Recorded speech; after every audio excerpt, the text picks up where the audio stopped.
Thank you all for joining us tonight. My name's Austin Whelan. I'm the Executive Director here at Valley Art Center.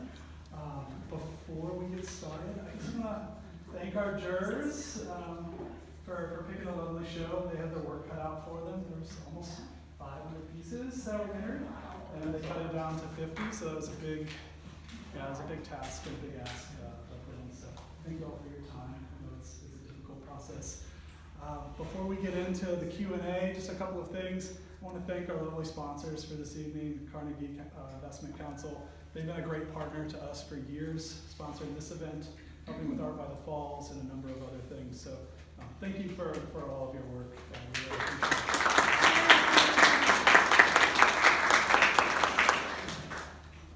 So I've been an artist for a long time and have been a juror a number of times, and I know how difficult it is, so I'm hopefully going to be able to ask some questions too a little bit. But I know Billy Anderson from Carnegie wants to say something before we kick things off, so I'm going to hand it over to you if you're ready. Carnegie just wants to thank you all for participating and coming. We are a company that values original thought, which is why we are so interested in this exhibit and the artists that make it possible, because much like the Medici, who flourished with intellectual capital in Florence, we hope that this stimulating the mind and the thought of people will lead to success for the Northern Ohio area. So again, thank you for being here tonight.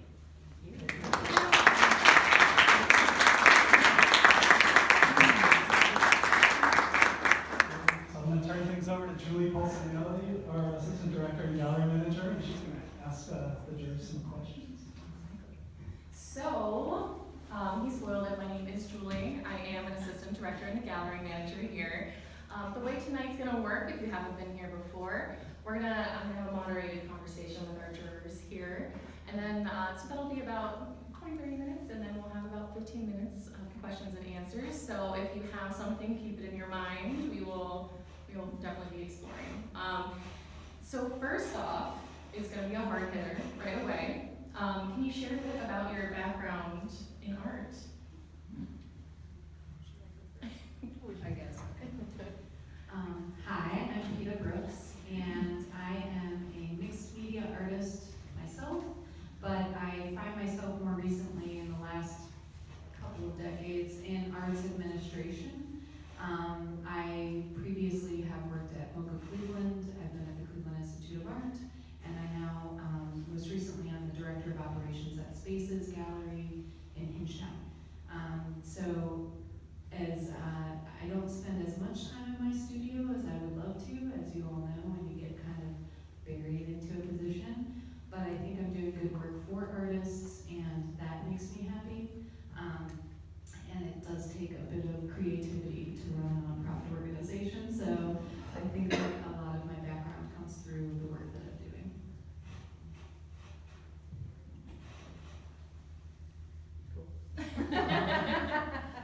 I'm Susan Sykes. It's great to be here. Thank you. And as far as my connection with art and my relationship with this the community of Northeast Ohio, I'm an artist myself as well. My medium is media arts installation. So I'm really into creating installations that have combinations of digital media, such as projection or audio, and then mixing in some analog elements as well in an installation format. And I'm also an arts organizer. I have a space in San Diego Studios called Understory, which is an exhibition space. And our goal there is to create a space where people can have more experimental works that might be difficult to show in other places. So we're really interested in supporting arts that are more experimental, and also a place for people that haven't shown their work yet. As well, because that's not enough, I also run Neo Arts Opportunities. So if you are familiar with neo.opportunities.art, this is a site that I started to create a place which has all the listings about the art opportunities that are happening in Northeast Ohio. I just want to say one thing, if you're not on that email list, you have got to get on it. Take notes. I agree, that list is fantastic. I just learned about it when I met these two a couple weeks ago.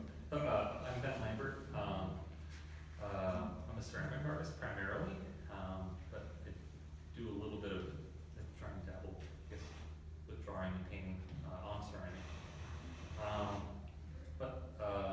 I'm originally from Maine, and I grew up on this river that was really polluted. It was one of the top 10 most polluted rivers in the country back in the 60s. And when I grew up, I asked a lot of questions about why it was polluted, why I couldn't swim in there, why I couldn't fish from it. And then that kind of curiosity guides a lot of the kind of content that's in my work. And most of my work is kind of illustrative, looks kind of like fish and animals, and there's some other figurative, I guess, articulations in my work. I don't know. For the past 10 years, I've been teaching higher ed up until recently, and I was teaching at Baldwin Wallace for 6 years, but they've recently cut their program. But it's actually kind of a blessing in disguise. As we were talking about earlier, you kind of get buried in your job and responsibilities of that.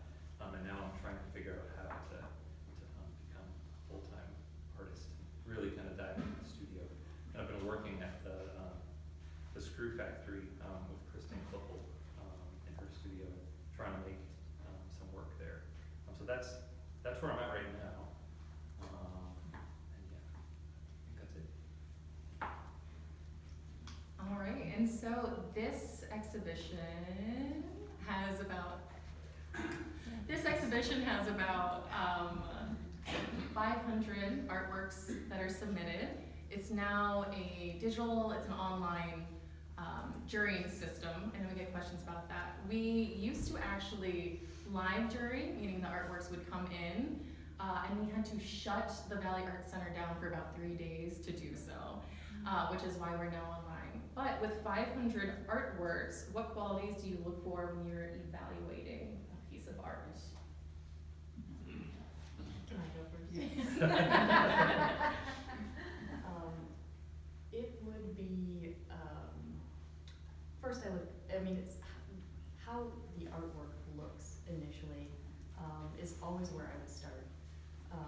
However, the next place that I go is to spend time with the artists. I guess it's not called a statement, but whatever you've entered in along with the title and medium and your text, I really, as much as I can, try to understand the context of what the work is.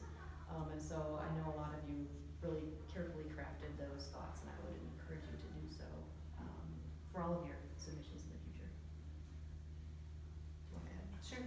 I would say the same thing. Obviously I'm drawn to things.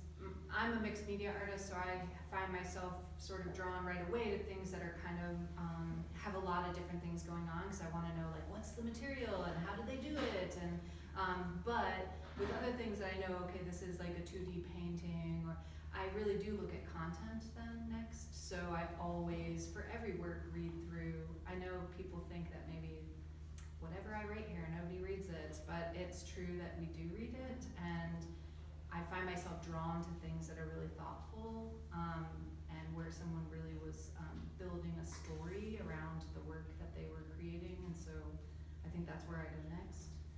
And then, of course, I always look at craft. You know, how well was something made, what materials were used and why, and how well was it presented. So those are the kind of things I look at.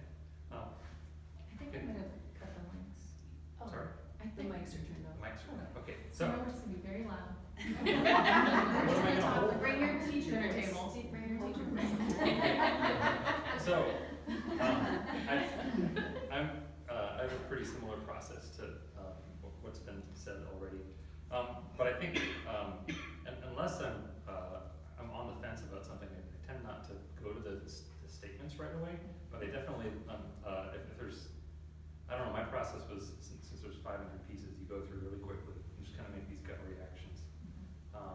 And then go through a little slower the next time, on all the maybes. And then, sometimes I was really shocked by like the media. I'm like, oh, that was a painting, or that was an animal. You know, sometimes that was really revealing to me, and helped me make a choice. And then if I was confused about something, then I might go into the statement a little bit further. But other things I was looking at was quality of the photograph, the presentation, quality of, I guess, the material, and which I guess is presentation.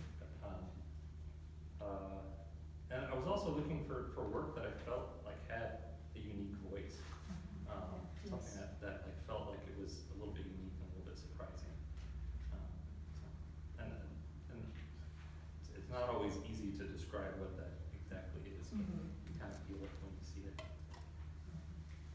You said that really well, and Yeah. I think we were all pretty similar in how we approached the jurying process, because I agree with that as well. So, yeah.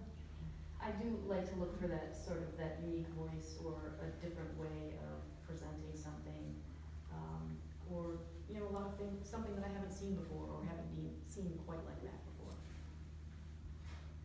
So when we're talking about that unique voice, I know this exhibition every year definitely has it. There's always a different feeling because we have different jurors every time. And I think you guys are an exceptionally well paired group of jurors, I'll say. For jury night, they come in and see the pieces live before they hand out the awards. And I was like, wow, they're taking a while back there. They're really, you know, at a standstill. They had finished within the first hour and were just talking. Like, so I really love how cohesive you guys have worked together. No, don't listen to that. We were fighting. I mean, they were fighting. Oh my gosh, I have no idea. But with that unique voice although it's unique voice, although I almost see it shared with you guys, do you feel like there's a certain you know, like a theme for this exhibition or a certain tone or character to this exhibition?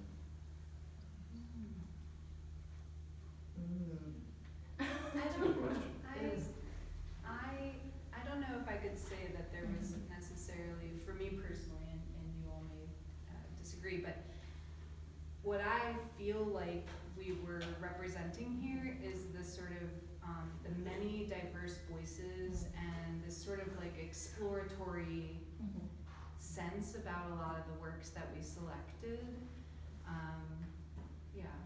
I guess I went more or I felt like I really loved the work that felt very experimental or pushing what that artist might typically do. Not that I know all of the artists or anything, it just felt like when I was looking at a work that maybe that artist was pushing through something they were experimenting with, and that's kind of the pieces that I feel like I resonated with. I think another thing that I seem to remember us discussing this was that one of our goals, or at least one of my goals, was to try and make sure that there was work represented by as many different media and materials and perspectives as possible. Within the 500 submissions, there were, I forget which ones were like the most lean, but you know, I went through and made sure that there was at least representation from all the different media presented. I think, you know, we discussed that at our meeting. I think we all tried to do that. Absolutely. And also with the awards, I think we tried to make sure that those were kind of dispersed across media. Yes. I did notice a couple themes, but I think it's like this is an open call to any, you know, the Northeast Ohio area. But I did notice a couple that stood out to me, and I'm sure this is not representative of all of them. There were many like themes in a lot of different ways that the works connect, which is exciting to see in person, which I'm sure you're all noticing as well. But I will mention them.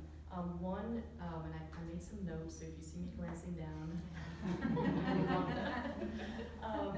one is this theme as objects, as memory carriers.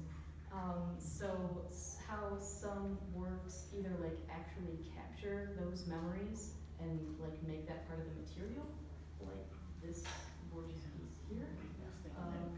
Or, well, let me make sure I have your name right. Paula Zinmeister's The Secret Collection, where the actual, or Hannah Bates, the other piece here, where you're actually like taking these objects to create these imprints and make the works themselves. There's another one.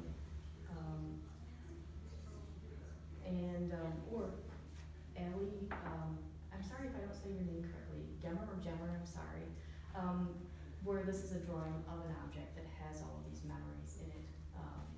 The drawing, Take Me Back to Mama's House. So that was one of the themes that really stood out to me a lot. So with that, I know, because we're going from maybe themes to more specific objects, were there any other objects for everybody that really stood out to you, and what about them stood out to you? What about them spoke to you?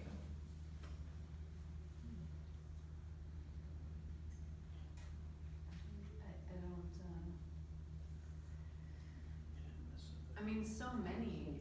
I'm looking around right now and saying, oh gosh, and I'm seeing it differently. So you have to understand, like when we came, not everything was up on the wall, and so we were looking at things differently. And I even commented earlier how one of the smaller pieces that I had fallen in love with actually during the digital review, and then I saw it in person and now see it again and also displayed differently, I feel differently about it today.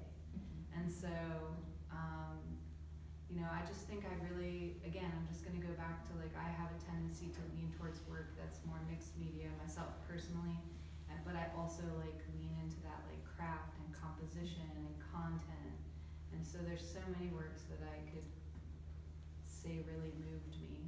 Yeah, I don't wanna talk about any particular one. I mean, I think we gave them awards, so you can tell which ones.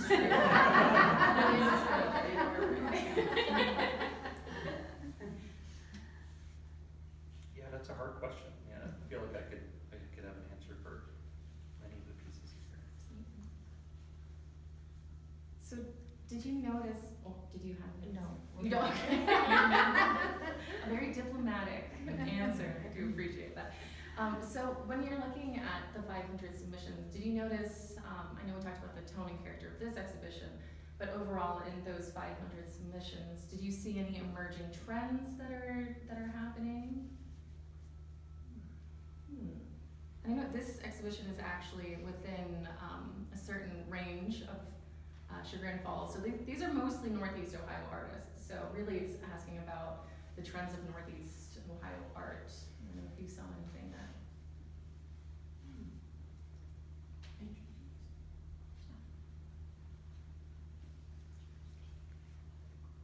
Honestly, nothing's really coming to mind.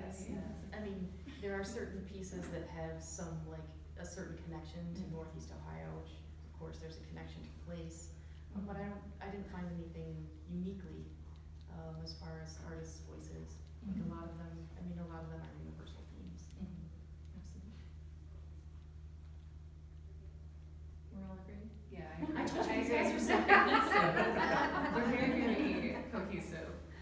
So whenever you are looking at an artwork, how do you balance, for those that are artists in the audience, those who are, you know, art patrons, how do you balance when you first look at an artwork from your maybe personal gut reaction to that that craft? How do you balance that, the way that you look at art? I don't know that I balance it any differently than if I were to go into a museum and look at an artwork. I look at something and I say, do I like it? Do I not like it? Do I think it has value? That's a different kind of conversation, because that might not be a work that I'm gonna buy and put on my wall, but it might be a work that I can find deep value in, or I can understand what the content is, or I can relate and get inspired by. So it's not really I guess it's more of a, yeah, I guess going back to what Ben had said earlier about having that quick gut reaction, I mean, I think we all do it, when we see an artwork, like, oh, I like that, I don't like that, you know, but I think that's where I get into like the reading of the content sometimes, because I feel like that pushes a work over that maybe isn't the most meticulously crafted thing, but the content is really strong, then sometimes that like pushes it over the edge for me. If that makes sense. You agree? I agree. She's trying to think of what I could add. You said it so well. Yeah. I agree too, and I'm not sure if I can expand on it, but I'll try. Some of my favorite musicians are ones that I really didn't like at first. But as I spent time with them, or they keep coming on the radio, or a friend keeps playing them for me, I find that I can't stop listening to them. And sometimes, so I guess in saying that, I want to, illustrate that I don't always trust my gut, or if I see something and I make a gut decision, I'll usually try and question it.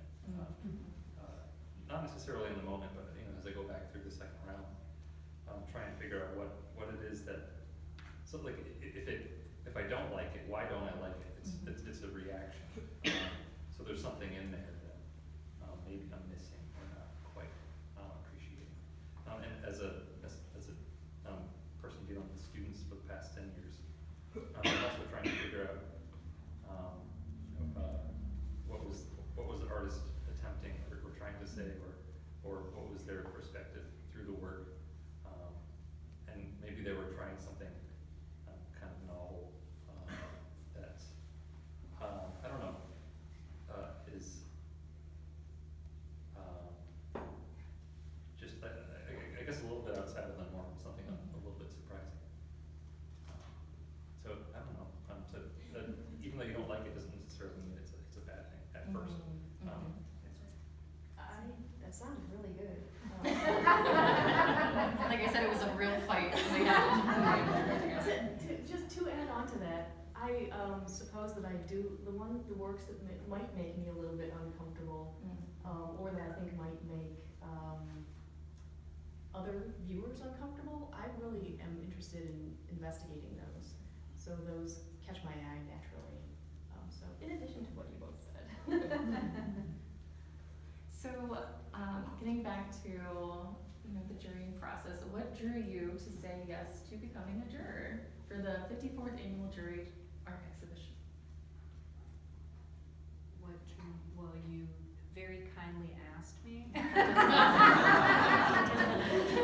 No, because I've been in the arts and culture sector in Northeast Ohio for a long time.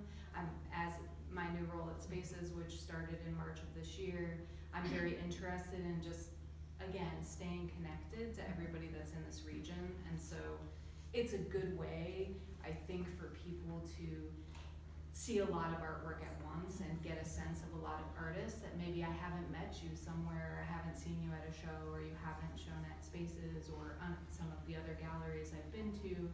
I just think it's a sort of an exercise in research. That was a very nice invitation that you sent. Yes. And I was honored to be invited, so Yeah. thank you. And I likewise feel connected to the Northeast Ohio community, and really however I can support it. It's part of my mission as an artist and creative person in this region. I concur. I've only lived in the area for about 6 years, so I feel like I'm still learning about how wonderful and broad the community is in Northeast Ohio. So it was a no-brainer. I wanted to get to see a wider display of works. So what advice do you have for artists who are entering juried shows? And anyone can start. I said this earlier, that for anyone that we didn't select, I will tell you that it was a really hard process, and there were so many works, and it's really hard to like cut somebody out that you're like, I really love this work, but it just like, we need to get to a point where we're, you know, able to fit in the space A, and then, so I do think that like trying again, because there's always different jurors every time, you know, obviously this is what we like, and so it's not an indication of how, like, a person's ability to be an artist, so I just hope that people continue to apply every year, even if you don't get accepted, because you're going to find the person who resonates with your work. So that would be my advice, is to just keep putting yourself out there. Hopefully, you know, find the free the free entry ones, I don't know.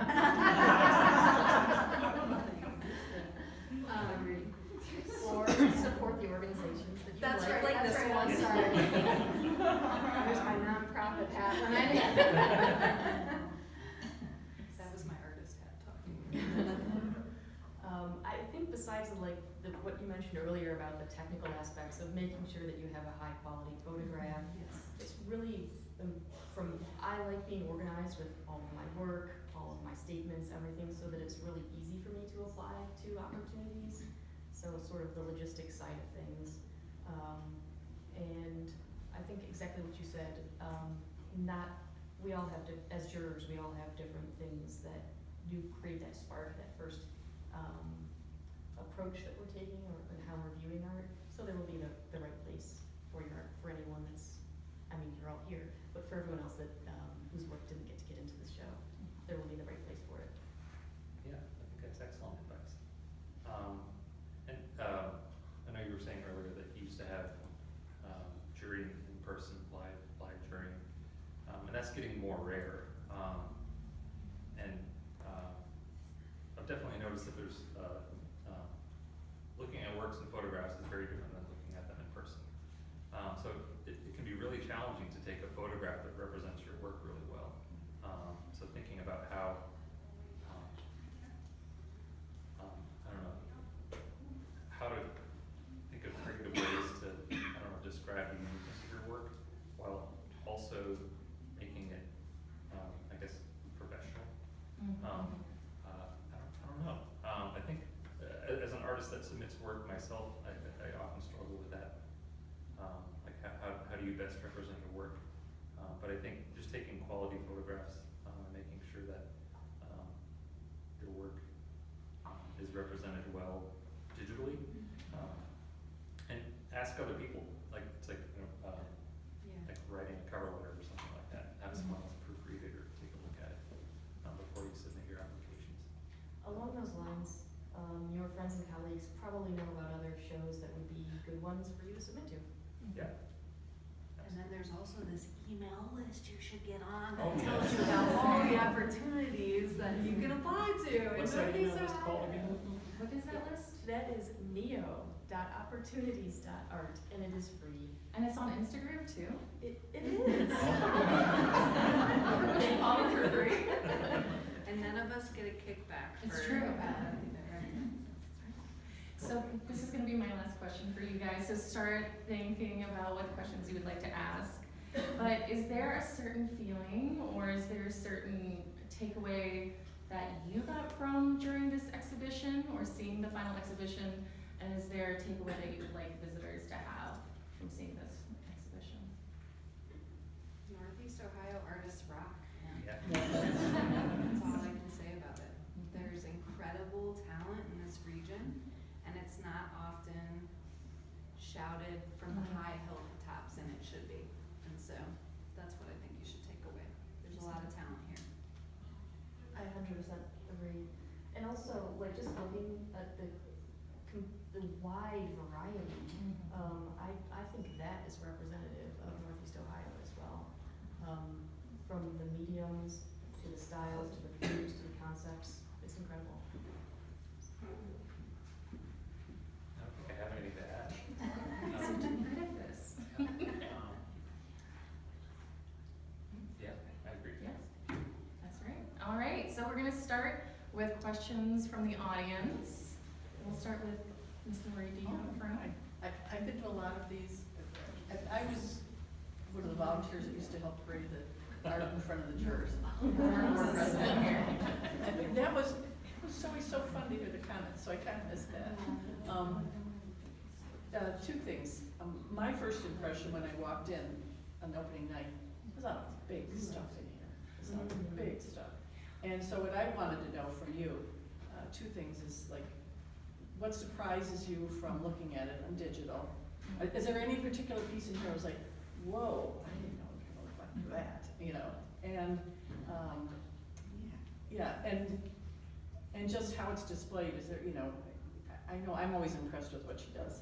But, yeah, is there any pieces that just totally surprised you? Not that it's your favorite or not favorite, just like, oh, I didn't know it was gonna look like that, you know, in person. Or do you have a good sense of that when you're looking at it? No, you don't have a good sense of that. That's You don't, and then you come here and you're like, wow, So what everything do you- I wrote down, it's just out Yeah, the so what, window now. any particular one that you? You know what, I actually, this piece, Yeah. it didn't necessarily, the digital image didn't really show like how Dimensional. Yes, how dimensional and the size. I read those numbers and I still, in my mind, don't understand like how big something is. So I guess my fault, I should bring a little ruler out and have it. Even at home, and when you're, you know, you can't, it's hard to imagine. But so I would say like I was really surprised by this piece and I remember coming in and thinking, oh my gosh, I really, you know, like I don't know whose this is. I'm just So saying each like of you, yeah. I was really impressed with like how vibrant the colors were and the different textures and the sort of mixed media stuff. And again, that didn't really come across. I loved it in the digital form, but to see it in person was like, whoa, that's really awesome, actually. Anybody else have anything that blew you away? Or, no, I shouldn't say blew you away, but that you were surprised by, The difference between Yeah. digital and Mhm. in that you person. hadn't anticipated that. The gilded frame back there, Yes. Frederick Douglass, that piece. It's like- perfectly blocked for some of you, I apologize. There's so much depth within it with all the different materials and layers. Couldn't appreciate that. Yeah, so the photograph just completely flattens it, and seeing it in person was really impressive. Anything for you? There was a piece that is just around the corner, I think, the small piece with it's like the moon. Oh, the lunar yeah, it's right on. moth. That it was small, or that it was the dimensions? The dimension that's hard to see digitally, so that was much more of a delight to see in person. Would video help? Little video, like, I don't know, like 30-second video, but I don't know. You know, what I'm saying. I mean, like, especially like something like that, you know, you see the back, I don't know. They're particular, I mean, 500 videos, that's kind of wrong. I don't know, I think, you know, unfortunately in this day and age, we are moving more towards like technology, so I think it's like kind of upon us to do the work and really look at it. I mean, I blew a lot of things up to kind of look closer at things, so I do, again, gonna go back to that, like, take good quality images of your work and have someone read your statement. Like, I think those things would help.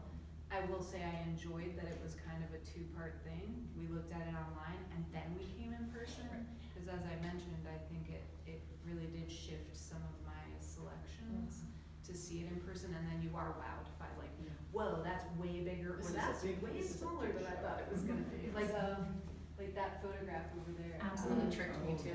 I didn't realize how small it was. And I read the, you know, the. No, it's not, yeah. And I thought it, you know, I was like, I don't know, but I loved it. Now it's even more like intimate, so I actually like have a different relationship with it Thank now. you. Sorry, So no, much that's time. And now Lori knows because she's been here, but I forgot to offer up, we have one rule whenever it comes to audience Q&A, and that is not to ask why a piece didn't get in, and even more importantly, why you're not allowed to ask why a piece did get in. So beyond that, do we have any other questions? Can I ask about the collaboration process? Like you talked about it a little bit when you came in to pick the awards, but actually selecting selecting out of the 500 works? Were you individually selecting works, or were you like working together?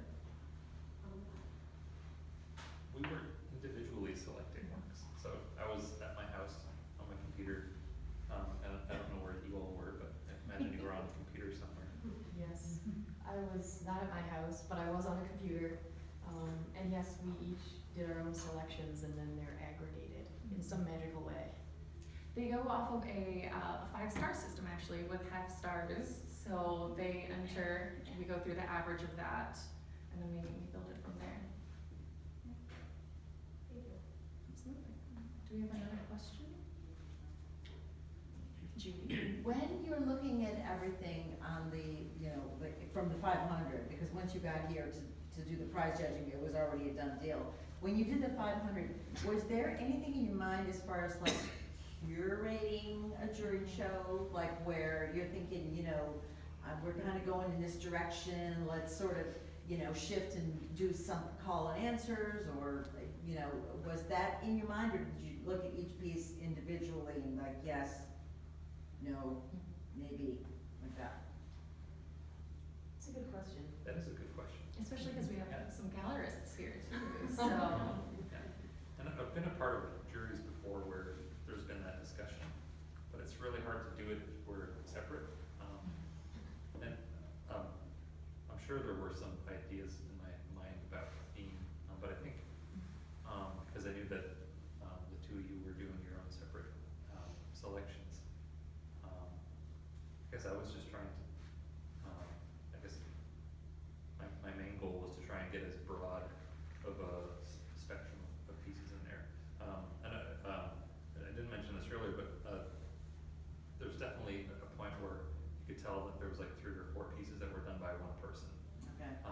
And then I would, if I found that I was, giving, I guess, high ratings to all of those pieces, then I would maybe try and select within those 4, so do like kind of a selection, just so that there's not too much representation by one person.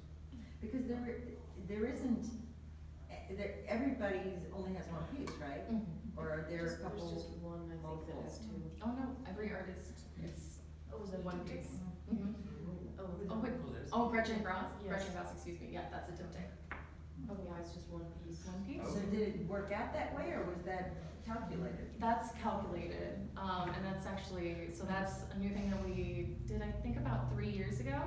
And that's just an attempt, because we do have so many talented, wonderful artists in Northeast Ohio, that if a certain group of jurors were really big fans, or, really gravitated, so that we didn't have, if we have 50 slots here, if we have, 3 pieces by the same artist, we could, instead of having 50 artists, we could essentially only have like 20 artists. And so that's now a part of our, in our language for our call for art and in our contracts. I would say I did it very similarly though.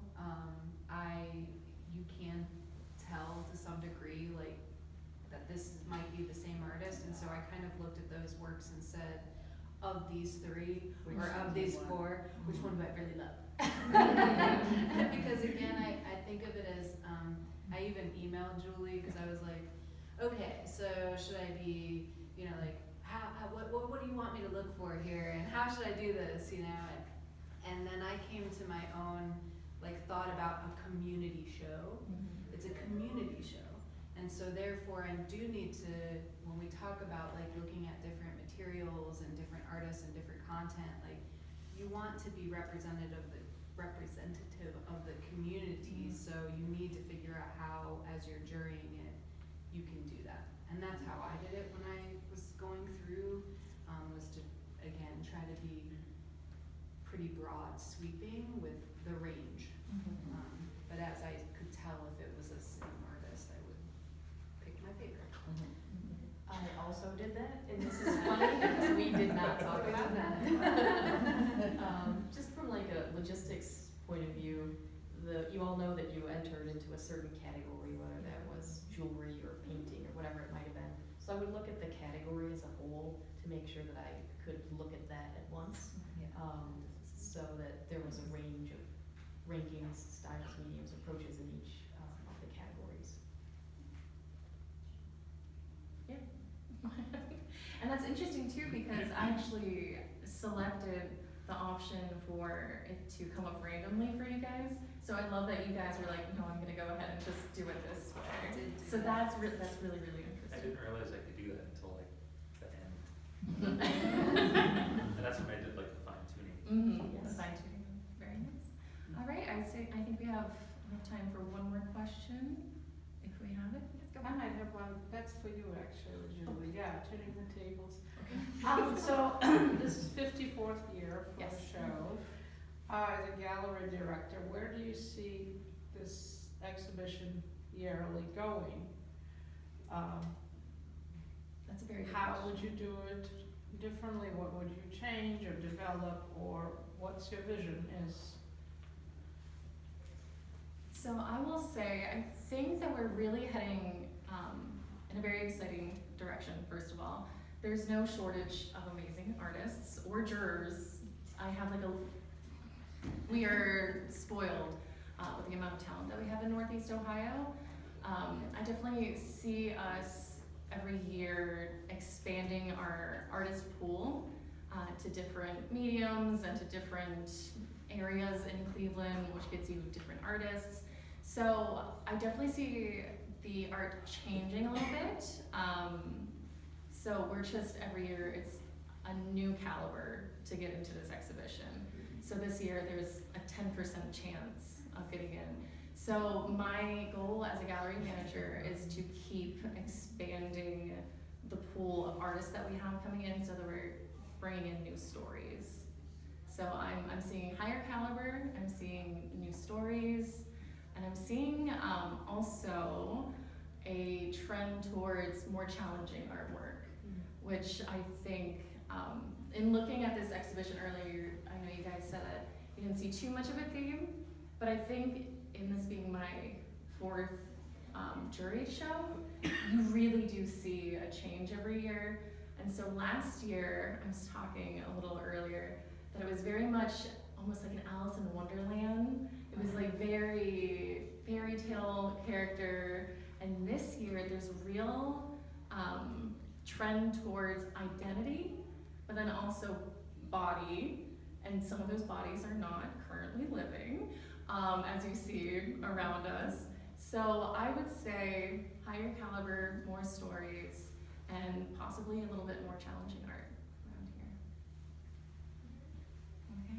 here. Okay. Is there any other questions? Because I don't want to end on me.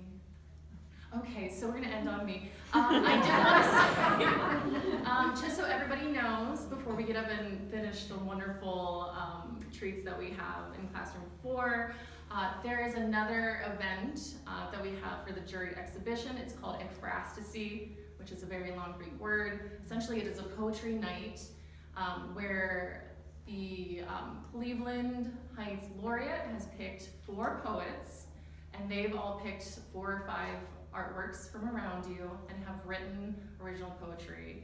And they come up and perform the poetry here in the gallery. It's so hard to explain how cool a poetry night is, but it is one of the best events of the year. And that is Thursday, December 4th, and that's at 6:30. Poetry starts at 7. So please think about coming out to that one.